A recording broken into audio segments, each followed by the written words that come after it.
Vamos a recibir con mucho gusto a Alén Mizrahi, que es el director del grupo Radar. Alén, mirá, buen justo día. hablando de infracciones y él es Radar. ¿Qué le tiró? ¿Cómo están concatenados los temas? Ustedes no ponen multa. Son Radar, pero no ponen multa. No sé qué asociación de ideas bizarras hiciste. Pero ¿y si son Radar ustedes? Ah, por el radar. Si son Radar. Yo estaba pensando ya malas noticias que a veces traemos. No, solamente porque son Radar. ¿Por qué se les ocurrió poner Radar? Porque detecta, porque mide, porque... Bueno, sí, esa es la explicación más racional. La más romántica es que cuando decidí abrir mi propia empresa, agarré el directorio de empresas de investigación de mercado de la Asociación Mundial de Investigadores, que se llama ISOMAR, miré los nombres de empresas de investigación de mercado que había en todo el mundo, encontré una en Egipto que se llamaba Radar, y me divirtió, me gustó, y le puse Radar. No es como plan Ceibal, que quiere decir rápidamente analizamos no, absolutamente no. Los datos, rápidamente analizamos datos. Fue así antes que el resto. Agarré una empresa de Egipto que se llamaba así y me divertí. Y un día conocí al dueño de esa empresa. Mirá que dijo, bueno, me plagiaste. Muchísimos años más tarde. Sí. Yo me presenté, me acerqué y le dije, le conté, se rió mucho. Mirá qué bueno. No, igual Radar da esa idea de que va barriendo todo el espectro de la opinión pública. Es la idea, por eso me gustó el nombre. Es así. Eso fue la idea original del de Egipto. ¿Cuál es? Exacto. El de Egipto lo puso por eso. Ya como... El de Egipto no me contó de dónde lo sacó él. Capaz que también lo plagió. Alén, ¿cuál fue la primera encuesta que el grupo Radar dio a conocer públicamente? Es decir, públicamente cuando empezamos a hacer encuestas de opinión pública en el año 98, previo a las elecciones internas del Foro Ballista, que iba a definir cuál iba a ser el candidato del Foro Ballista para competir con Valle. Para competir con Valle en las internas del 99, en las primeras internas después de la reforma constitucional. Y ahí estaban compitiendo Luis Hierro fue el que termina, con Lombardo y Fernández Feingold. Es verdad. Y en realidad había una diferencia entre lo que prefería la opinión pública o los simpatizantes colorados y lo que finalmente decidió la elección interna del Foro Ballista, que eran, convencionales, no me acuerdo cómo se llamaban, los que definían quién iba a ser el candidato. Seguro, y ahí la fórmula fue Valle y Hierro López finalmente. Fue Valle y Hierro López, después que Valle le ganó la interna a Hierro por un margen muy sí, porque esa era una interna de la interna. Después, claro, era la interna. Ahí ya estaba la reforma constitucional, que había internas partidarias, pero claro, la interna partidaria no Ballista, afecta a las internas de los sectores. Exacto. A ustedes obviamente les rechina, y está bien que así pase, a hacer especulaciones contrafácticas, pero viste que a la luz de los hechos del 2001, la aftosa, la corrida bancaria en Argentina, la corrida bancaria acá, la crisis impresionante del 2002, los que hacen la reforma en el 96 para evitar que el Frente llegara al gobierno, dicen que si esa reforma no se hubiera hecho, hubiera ganado el Frente y hubiera durado solo ese periodo con la crisis del 2002. Sí, bueno. No, es simplemente es un lindo juego. Sí. No, lo que queda claro que sin la reforma... Yo me acuerdo, parece los cuentos de Ray Bradbury, ¿no? De lo que pasaba cuando alguien cambiaba una roca de lugar en el pasado, claro, y entonces cómo eso incidía en el futuro. En el futuro, ¿no? No, lo cierto es que sí ganaba el Frente Amplio, porque sin segunda vuelta ganó el Frente Amplio. Eso sí, eso fue un resultado. No, eso sí, obviamente. Pero es por eso digo. Sin mayoría parlamentaria. Sin mayoría parlamentaria. Había sacado el 42, 44. 42. Sí, no, de memoria no me acuerdo. 40 y poco, sí. Vengamos de aquel año 98 a este presente. Cuando digo este presente me voy incluso del 2014 acá. ¿Qué ha cambiado? ¿Qué ha cambiado? Que a veces las encuestas están cuestionadas están arriba de la mesa y cuestionadas con respecto a lo que le dieron algunos números. Obviamente que las encuestas en este país no han dicho gana determinado partido y gana el otro, ¿no? Sino que los errores están dentro del margen de error o no, porque lo que ha pasado con Bolsonaro se fue de todo margen, ¿no? Bueno, ¿vamos a hablar de las encuestas en Uruguay o en el mundo entero? Arrancá por acá, pero puse el ejemplo de Bolsonaro, que es el ejemplo que muestra que el margen de error se disparó, además. Bueno, Bolsonaro, tenemos el caso de Chile también, que fue bastante sonado. Tenemos las elecciones en Quebec hace muy pocas semanas, que también se invirtieron los resultados en realidad en relación a lo que anunciaban las encuestas. En fin, hay unos cuantos ejemplos recientes de resultados reales que a veces contradicen o a veces dan resultados bastante o márgenes, diferencias mayores de las que realmente suceden o diferencias mayores que las que anunciaban las encuestas. Y lo que ocurre es una mezcla de factores. Uno de ellos es que hay problemas técnicos de las propias encuestas y hay cambios en los comportamientos de la opinión pública, que termina redundando también en un problema técnico porque de alguna forma tenemos que encontrar la manera de medir esos cambios, ¿no? Sí, saber entonces, qué tanto me mienten, qué porcentaje de lo que me dicen es mentira. Es mentira, ojo, porque cuando decimos mentira hay una especie de... Estamos presuponiendo que la persona miente a propósito, ¿no? No, que sea inconscientemente, pero me dio un resultado que no sé si después termina votando. Entonces, ¿qué es lo que pasa con el tema de la opinión pública? Después voy a los problemas técnicos de las encuestas. Existen cada vez menor lealtad hacia los partidos políticos, cada vez mayor volatilidad de la intención de voto. Cada vez hay más gente que toma su decisión de voto más cerca de la elección, cambios muy bruscos de último momento. La gente está, voy a hablar de Uruguay ahora, ¿no?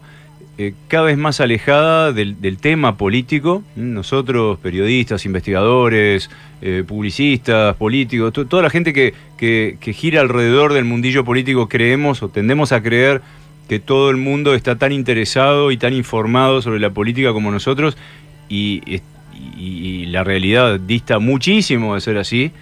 Vos vas hoy a los barrios o conversás con Juan Pueblo, con Doña María, en cualquier barrio de Montevideo, en cualquier pueblo del interior, y preguntás quién es fulano, quién es mengano, quién es sutano, precandidatos a la presidencia de la República, y no tienen la más remota idea en muchos casos. Y no es que esté bien o esté mal, simplemente no tienen idea. No tienen idea porque es lo que está pasando. Su realidad, su cotidianeidad no pasa por ahí, sus preocupaciones son otras, están muy lejos del tema electoral, el tema político. La política interesa cada vez menos, además. Hay un descreimiento general hacia la política. Al nivel del desconocimiento de precandidatos, porque uno debería creer, bueno, yo digo Daniel Martínez, que es el más novel de los candidatos del Frente Amplio, que uno diría, a lo tiene que conocer. Y por otro lado, Lucía Topolansky dijo una frase hace no mucho que tiene que ser un candidato que lo conozca más allá del Santa Lucía. Entonces me pregunto, si yo voy y pregunto por Daniel Martínez en Artigas, ¿lo conoce? Daniel Martínez sí. Y en eso discrepo con Lucía Topolansky. Te pregunto, por ejemplo, la calle Pou, ¿no? ¿Qué es conocer? ¿no? Bueno, por lo menos le preguntás si saben quién es. ¿Tienen idea o le suena el nombre o tienen alguna vaga idea de que hay un político saben que es del Frente Amplio, saben que es intendente? Que es intendente de Montevideo? No preguntes mucho más allá de eso porque te llevarías malas sorpresas. Pero... La calle Pou, por ejemplo, no debería creer que lo conocen en todo el país. Sí, te diría el 99. Claro. Mirá, yo les voy a contar La Rañaga caso, también. Les voy a contar un caso que es de caricatura, pero que ilustra bastante esto. Hace unos años, unos 10 años, hicimos un trabajo en el departamento de Florida, para la Intendencia de Florida. Era una muestra muy grande, eran más de 1000 casos, y fuimos a absolutamente todos los pueblos del interior del departamento. Fuimos a Capilla del Sauce, fuimos a Cardal, a 25 de agosto, a Pueblo Ituzaingó, fuimos a todos lados. Y era una encuesta cara a cara, y yo acompañé al equipo de encuestadores. Esto no me lo contaron, lo vi yo. Bueno, el 2% de la población de Florida, siendo Tabaré Vázquez presidente de la República, no sabía quién era Tabaré Vázquez. Tabaré Vázquez ni te pregunté porque ya había sido presidente. Eso era la primera... Era presidente en ese momento. O sea, hay gente, por más que nos parezca increíble desde nuestro... Sí, obviamente. Desde nuestra realidad... ciudadana y cotidiana. Ciudadana y que pretendemos ser cultos e informados y etcétera. Pero hay mucha gente cuyo universo es la cuadra de su casa en Pueblo 25 de agosto. Por eso mismo te quería seguir preguntando, para tener una idea, porque me parece a veces hasta más interesante que decir tiene un 20%, tiene un 14%. Por ejemplo, a Talvi, ¿lo Poca gente. Poca gente. Porque a veces fuera del ámbito del Partido Colorado, y aún dentro del Partido Colorado, tiene muchísimo por crecer todavía en conocimiento de marca, como se diría en marketing, ¿no? Amorín Valle, por ejemplo. Amorín Valle tiene ya bastante más años y sobre todo tiene un apellido que suena. Entonces, es muy difícil cuando preguntás, ¿usted conoce? Le voy a leer una serie de nombres y dígame si los conoce, aunque sea de nombre. Y entonces te dicen, sí, este lo conozco. Y después le preguntás, bueno, ¿y qué tal le cae en una escala del 1 al 7 en la que 1 es me cae horrible y 7, estoy caricaturizando, y 7 me cae bárbaro? Y te dicen, no sé. Claro. No sé significa, sí, oí hablar de él de nombre y por eso te dije que lo conozco, pero no puedo emitir una opinión sobre él. Novik, por ejemplo. Bueno, Novik ha ganado mucho en conocimiento de marca. Novik ha ganado mucho y ha hecho un gran esfuerzo para eso. Pero hace bastante tiempo que está en campaña y que está en campaña en medios masivos. Pero es de los nuevos ¿sí? También, ha hecho un buen trabajo entonces. Sí, ha hecho muy buen trabajo. Fue intendente de Montevideo por una coalición. Candidato. Fue candidato a intendente, debo decir intendente, no. Por ejemplo, otro candidato que Pablo Mieres, que ya hace tiempo que está en el Partido Independiente. ¿Qué pasa con él a nivel nacional? Bueno, vamos a medirlo ahora, entre otras cosas. Sí, conocimiento vuelvo a lo mismo. Es difícil que no se sepa que existe alguien llamado Pablo Mieres, dirigente político.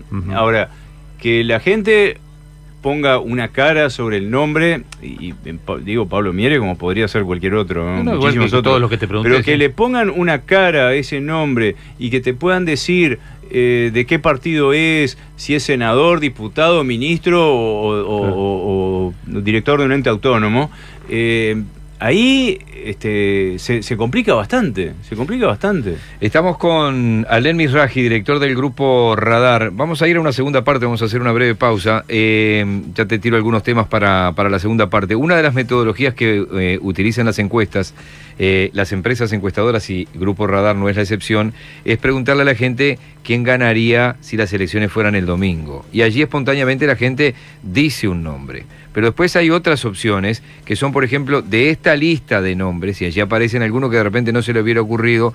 Es decir, cómo se hacen esas encuestas que no tienen ninguna intención, porque además la encuesta después dice, estos a nombre, o mejor dicho, con nombres arriba de la mesa responden esto, sin nombres no responden. Y quiero además que nos explique y nos cuente, Alén Mizrahi, cómo son estas encuestas web a través de internet, cuál es la metodología que ha resultado muy novedosa y que ha generado muchísimas opiniones que llegan en un espectro muy grande desde todos los puntos del país. Poder Ciudadano Radio. Periodismo responsable, pero no acartonado. Estamos con Alén Mizrahi, director del Grupo Radar, y voy a arrancar por lo último que te proponía, Alén, y bueno, y vamos intercambiando con Jorge otras preguntas, pero ¿qué son las encuestas web? ¿Se pueden llamar así o cómo las llaman ustedes? Sí, encuestas web, encuestas online. Las encuestas online son al 2018 lo que eran las encuestas telefónicas cuando nosotros empezamos en el 98. Ahí está. Nosotros fuimos los primeros en hacer encuestas telefónicas a nivel nacional, encuestas de opinión pública telefónicas a nivel nacional, y releo hoy las críticas que se nos hacían. Te mataron, y son exactamente las mismas que nos hacen hoy sobre las encuestas web. Exactamente las mismas. Algunos popes de la investigación social que nos tiraban palos a matar diciendo que no eran representativas, que no eran confiables, pero eran popes, realmente eran sociólogos, académicos. Sí, estoy hablando de gente como Rafael Baise, ¿no? Lo digo con nombre y apellido porque encontré una nota muy violenta escrita por él en el 2003, después de que hacía ya 5 años que nosotros hacíamos encuestas telefónicas, y es maravillosa porque es lo mismo que hoy nos dicen algunos que pretenden ser popes. Esto sí que no son perdón, no tienen nada de popes, pero sí dicen exactamente lo mismo, que no son confiables, que no son representativas, ¿Cómo que no se son hace? aleatorias. ¿Cómo se hace para que entendamos? Hay dos formas de hacerlo. Una es contar con una base de datos muy grande de gente con correo electrónico o de quien tenés un WhatsApp, su número de WhatsApp, y que aceptaron previamente por algún método, aceptaron que vos le mandes invitaciones a contestar una encuesta. Entonces vos le mandás la invitación, ya sea por WhatsApp, ya sea por mail, ya sea por la vía que sea, y el individuo hace clic en un link, en un enlace, y accede a un cuestionario que está programado en una plataforma específica y contesta online. Eso tiene algunas ventajas, como por ejemplo que al no haber un intermediario, no hay un encuestador. Sí, no lo de por condiciona. medio. Exacto, las respuestas suelen ser, Está tranquilo con en sí teoría, mismo. más sinceras y más, la gente se toma un poquito más de tiempo, algunos segundos más de tiempo para contestar, sobre todo si son preguntas abiertas. Bueno, la otra forma es, si no tenés esa base de datos monstruosa, porque la tasa de respuesta es baja.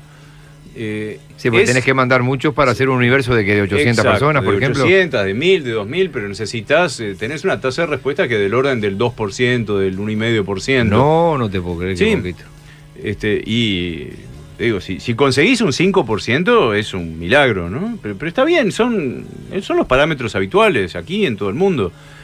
Si hoy querés hacer una encuesta telefónica y agarrás una lista de números celulares al azar y llamás, y probablemente te conteste también uno de cada 20, uno de cada 30, y los que te atienden no te quieren contestar la encuesta. Entonces la tasa de respuesta en definitiva Es bajísima. no es tan baja por teléfono que por mail.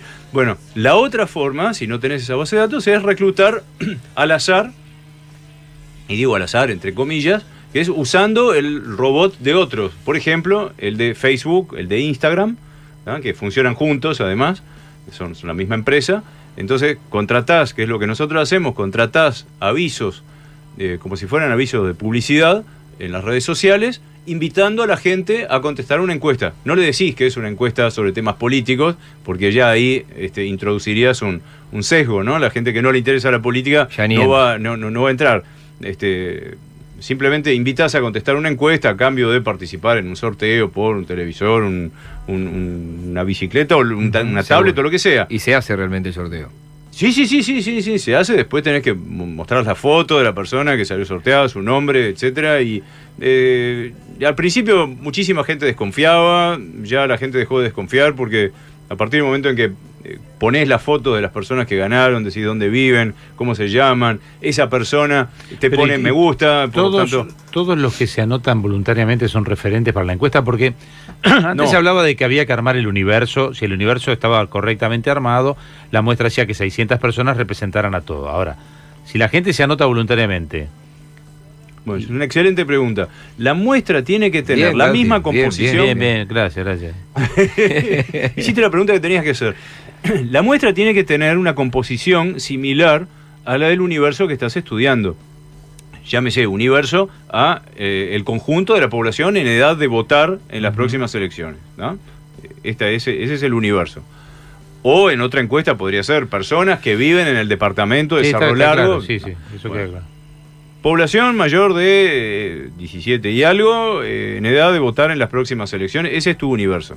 Bueno, la composición real de ese universo, y hay datos porque hay un censo cuyos datos son públicos, entonces vos sabés que 52% son mujeres, 48% son hombres, tanto por ciento tiene entre 17 y 29 años, tanto por ciento entre 30 y 50, etcétera, etcétera.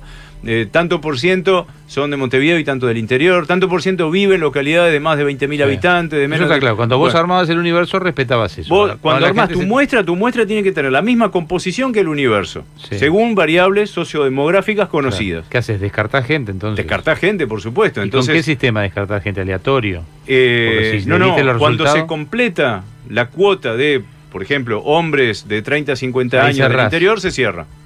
Ah, es y- por orden de llegada, entonces. Claro, es por orden de llegada. Entonces, Es aleatorio por orden de llegada. el que pasa del primero que pasa de la cuota ya automáticamente Se recibe descarta. lo que llamamos un mensaje de descalificación. Es horrible decirlo así, pero es muchas gracias, ya hemos completado la cuota de personas no con su sabía. perfil y no. O sea que el no concepto del contestamos. universo se sigue respetando, porque si no era No, si no al es cualquier voleo. cosa, porque si no, la muestra se te llena inmediatamente de mujeres de 30 a 60 años. Es la cuota que se llena, se completa Claro. primero. Mujeres de 30 a 60 años de Montevideo. Eso Claro. se completa inmediatamente. Después, Eso sí. después de capitales departamentales. Y lo más difícil de completar son los más jóvenes, hombres, y los más veteranos, por distintas razones. No porque no estén en internet los más jóvenes, sino porque se enganchan más difícilmente con contestar una encuesta, y los mayores porque son usuarios menos asiduos de internet que los más jóvenes. Ahora te pregunto, porque a ustedes les pasa que ustedes viven en este país, entonces más o menos tenés una realidad que vas elucubrando en tu mente. ¿Qué pasa con los resultados cuando no son lo que vos crees que son? Yo sé que los respetan, digo, pero ¿no te hace desconfiar más? Es decir, por supuesto. Vos personalmente hoy, ¿cómo lo ves al país? Independientemente de las encuestas, si yo te pregunto, ¿cómo lo ves políticamente al país? ¿Qué es lo que está pasando en el Uruguay? Olvídate de que después vos salís a consultar y ponés lo que la gente consulta, pero vos, ¿qué pasa en el Uruguay hoy? Yo creo que hay un descrédito muy grande hacia los partidos políticos y que por lo tanto preguntar intención de voto por partido político tiene poco de validez. Ayer me divertí preguntándole, tenía un grupo de millennials alrededor mío y les pregunté, a ver, si tienen 10 monedas y tienen que distribuirlas entre voto a un candidato, voto a un partido, ¿tá? ¿Cuánto pesa el voto al candidato, cuánto pesa el voto al partido? Y el promedio estaba en 8-2, ¿tá? 8 candidatos, 2 el partido. ¿Ah? Lo cual significa, porque me decían, sí, en realidad te iba a decir 10-0, pero después dije, hay tal partido o cual partido que me rechinaría un poco que el candidato que fuera de ese partido. En esa franja hay volatilidad del voto. Es decir, hay en toda la franja. Te doy un ejemplo porque ese es un grupo en el cual testé eso ayer, pero esto es para decirte que hay un descrédito muy grande hacia los partidos, hay una lealtad cada vez menor hacia el partido, se tiende a mirar cada vez más quién es el candidato del partido y sobre todo cuál es el combo, cuál es el menú completo de eso está bien, pero te pregunté tu percepción. Ahora, si lo contrasto con las realidades, 3 elecciones seguidas el Frente Amplio casi con el 50%, 3 elecciones seguidas el Partido Nacional casi en el 30%, 3 elecciones seguidas el Partido Colorado casi con el 14%. Mucha volatilidad de partido no hubo. O los ¿Y quién candidatos te dice que son los mismos? No, pero lo que te digo es que ¿cómo que son los mismos? Claro. Pero pasó las últimas 3 veces que parecía como que la gente está aferrada a los partidos. Pero hay movimientos de uno al otro.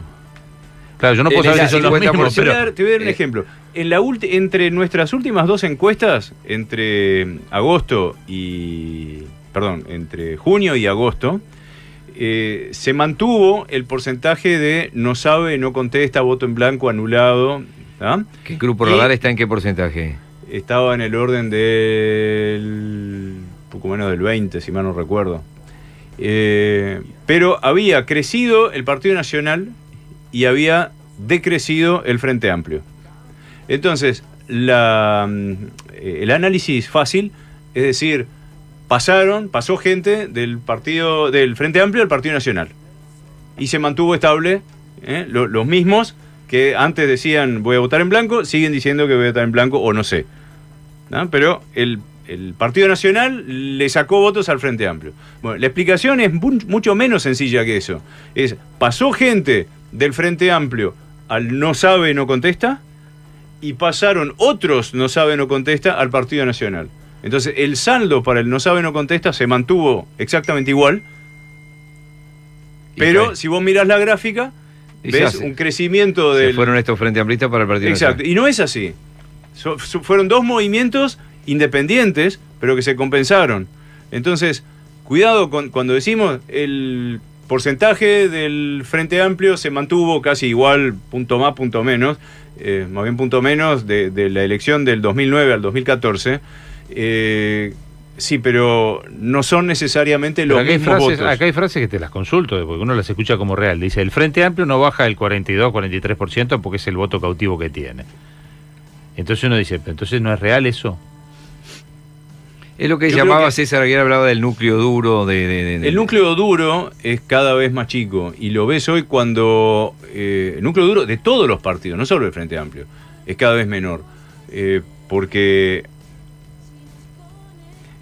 según qué nombres les pones, no solo a la candidatura del Frente Amplio, sino a la candidatura de los demás partidos, el Frente Amplio oscila, sube, baja. Una cosa es poner de candidato a a Mujica, otra cosa es poner candidato a Daniel Martínez, otra cosa es poner candidato a Carolina Cose, y al mismo tiempo depende a quién pones del otro lado, si pones a Sanguinetti, a Talvi o a Morín Valle, o si pones a Lacalle, a Larrañaga, Verónica Alonso, claro, o Enrique Antía. Las diferencias, perdón Jorge, un segundo, porque nosotros en BTV... Las diferencias son muy grandes. Porque cuando en el Partido Nacional, cuando pones como cabeza de la fórmula Larrañaga, baja notoriamente el Partido Nacional en las últimas 2 encuestas de Radar. Y también dependiendo de si del otro lado el candidato es Sanguinetti, o es Talvi, o es Amorín. Entonces todo juega, es como un caleidoscopio. ¿Se acuerdan del caleidoscopio? Sí. Movías una pieza y se movía todo el conjunto, te cambiaba todo el dibujo. Bueno, es un poco así, y cada vez más. Yo creo que ahí hay un cambio cualitativo importante en relación al 2014, que veremos eso quería preguntarte. Si se confirma o no. Hay gente que acá no lo dice al aire, algunos pasan casi todos los políticos importantes por acá, pero te dicen no al aire, que están comparando las encuestas de 2013 con las de 2018. Es decir, un año antes de la elección ellos te dicen, los políticos de la oposición, uno de ellos muy entusiasmado, nos decía, el Frente tenía este porcentaje en 2013 y está ahí 10 puntos abajo de lo que tenía. ¿Eso dice algo o no dice nada? Dice que hay votantes frente amplistas del 2014 enojados, escépticos, y que no saben bien... Están pensando que van a hacer. Pero también es cierto que en el 2000, en esta misma época, hace 5 años, las candidaturas estaban mucho más cantadas, ¿no? No solo el Frente Amplio, sino de las demás. Hoy hay bastante más incertidumbre. En la elección pasada, con respecto al Frente Amplio, se dudaba si podía tener o no la mayoría, pero no se dudaba que podía ganar. Era así, haciendo un poco de memoria, te estoy preguntando. ¿Podía ganar en segunda vuelta? No, que ganaba la presidencia y que no iba a llegar a la mayoría absoluta. ¿Era lo que se terminó concluyendo por parte de ustedes? ¿Cuál fue la conclusión final de la elección pasada para ustedes? ¿En qué momento? En la etapa de las encuestas, es decir, cuando cerraron la última encuesta. ¿La última encuesta? De la sí, no había duda. O sea, no había duda. Ganaba el Frente Amplio, sí. ¿Y sin mayoría parlamentaria? Nosotros no nos animamos a afirmarlo categóricamente, dijimos que era lo más probable, pero hay una nota escrita nuestra que dice que por el juego de los restos y de los votos de los partidos chicos, podía llegar a suceder que aún por debajo del 50% y aún por debajo del 49% pudiera llegar a la mayoría parlamentaria. Que lo más probable es que no pasara el 50%, pero que aún con menos del 50% podía conseguir la mayoría parlamentaria por el juego de los restos. Porque tenés claro que para mí, por ejemplo, eso es muy personal, para mí le erraron las encuestas de la elección pasada. Yo sé que cada uno después se defendió como pudo, pero a mí... Por eso te pregunto qué dijeron ustedes. Para mí le erraron. Es decir, a ver, si yo te pregunto, no sé si es que le erraron en los últimos... ¿En qué le erraron? Y bueno, pues yo creo que de la mayoría... Porque eso es una especie de leyenda urbana que se instaló. Las encuestas le erraron y después empezás a preguntar, ¿y en qué le erraron? ¿Por qué le erraron? Y del otro lado encontrás silencio, ¿no? ¿En qué consideras que le erraron? Por ejemplo, en la interna habían dicho que ganaba Larrañaga y ganó Lacalle. Bueno, no todos dijeron que ganaba Larrañaga, no sé y si también... cada uno.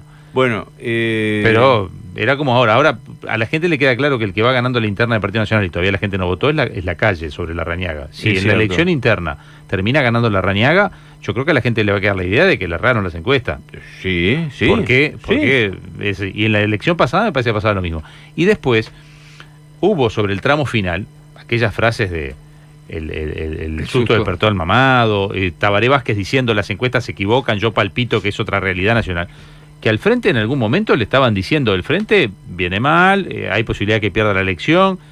Yo creo que hoy también se está diciendo, hay posibilidad, yo no sé si lo están diciendo ustedes, pero hay una especie como de concepto de las encuestas que hay posibilidad de que el Frente Amplio pierda la elección, porque hay mucho descontento, hay mucho esto, hay mucho lo otro.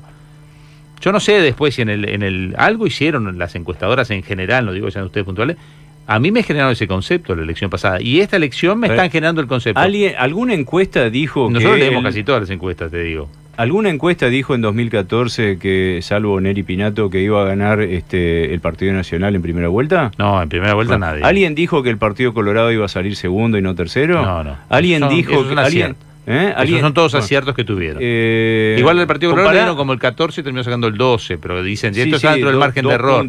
2 puntos porcentuales es una cosa bastante monstruosa, ¿no? 2 puntos porcentuales, vamos.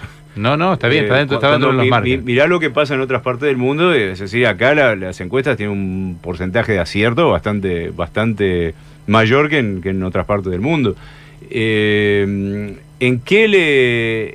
fue lo que generó que se instalara esa percepción de que las encuestas le erraron? Es que nadie dijo con claridad el Frente va a ganar con mayoría parlamentaria. Ahora, ¿era posible prever que el Frente ganara la mayoría parlamentaria con la cantidad de votos que le sobraron para ganar la mayoría parlamentaria? Era muy difícil. Te diría prácticamente imposible.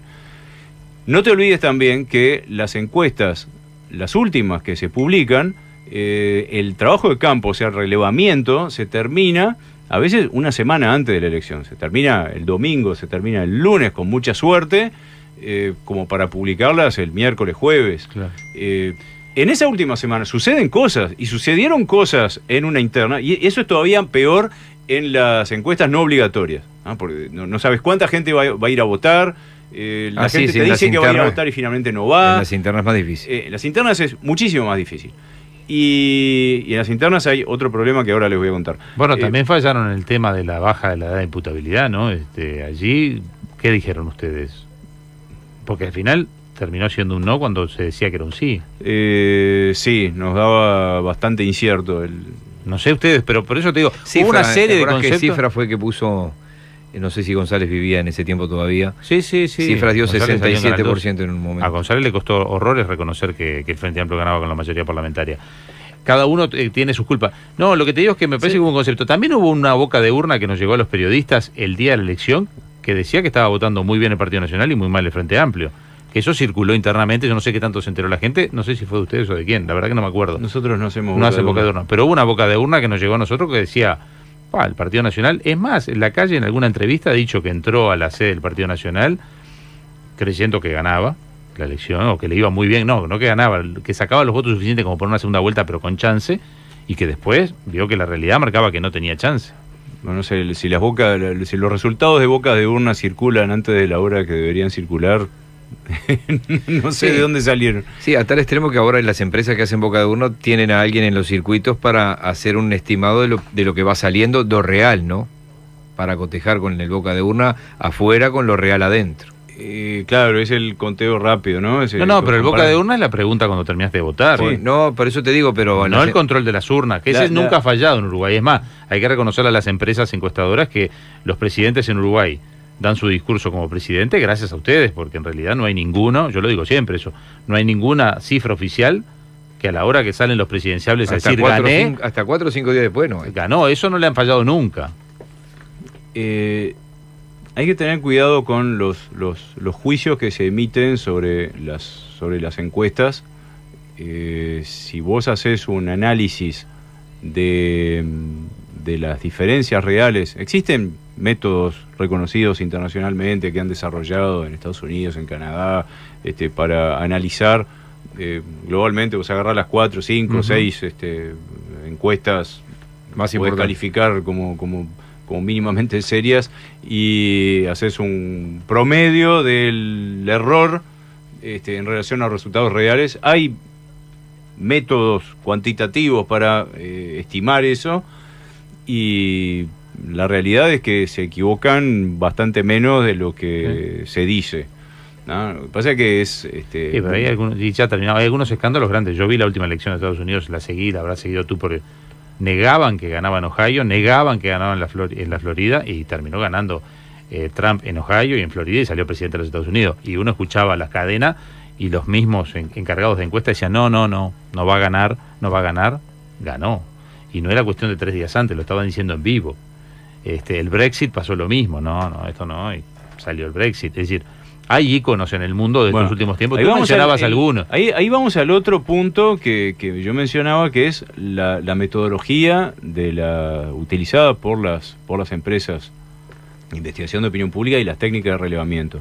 Que eso tenemos que, y estamos, mirá que es una discusión me imagino, los primeros interesados son ustedes. En todo el mundo intercambiamos mucha información entre colegas de distintos países, nos juntamos, ahora hubo un encuentro en Colonia de WAPOR, que es la Asociación Mundial de Investigadores de Opinión Pública, hubo la conferencia latinoamericana de WAPOR en Colonia, conversamos con colegas de Argentina, de México, y nos encontramos con los mismos problemas en todas partes, del mundo occidental al menos, ¿no? Que son la volatilidad del electorado, que tenemos que ajustar nuestras formas de relevamiento de datos, como para poder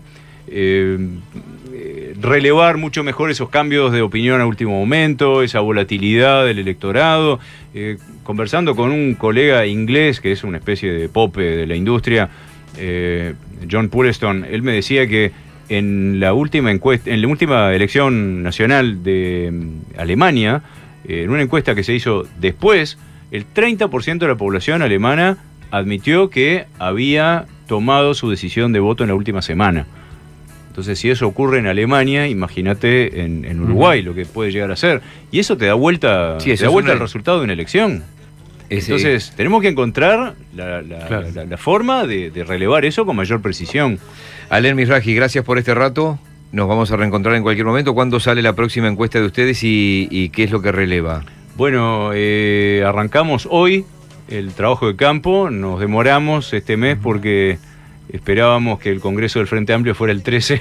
Claro, querían saber los candidatos. Claro, los tienen definidos igual. Sí, pero el 13 todavía podía llegar a haber alguna sorpresa, o creímos que podía llegar a haber alguna sorpresa, y entonces demoramos van a salir en esta encuesta con Martínez, Cose, y ¿quién más?